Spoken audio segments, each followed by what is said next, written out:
நாளைய தீர்ப்பு படத்தின் மூலம் மக்கள் மனதில் முதல் முறையாக வாழ்க்கை பயணத்தை தொடங்கி தனது கடைசி படமாக ஜனநாயகத்தை நிறைவு செய்திருக்கிறார்.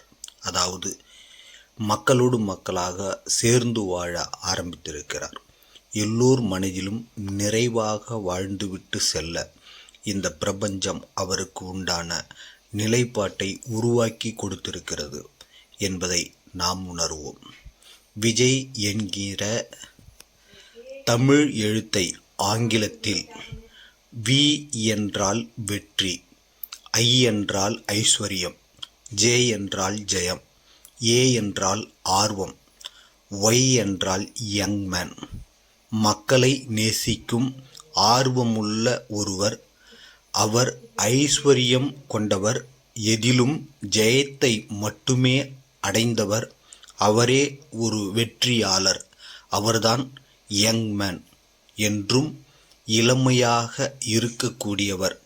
மனதையும் தன்னையும் தூய்மையாக, இன்பமாக, மகிழ்ச்சியாக, ஆர்வமாக தன்னை வைத்து இருப்பவர் என் அண்ணன் விஜய். ஜனநாயகத்தின் தீர்ப்பாக இருக்கும் நாளை அவர் நம் மண்ணின் மன்னன், நம் முதல் அமைச்சர்.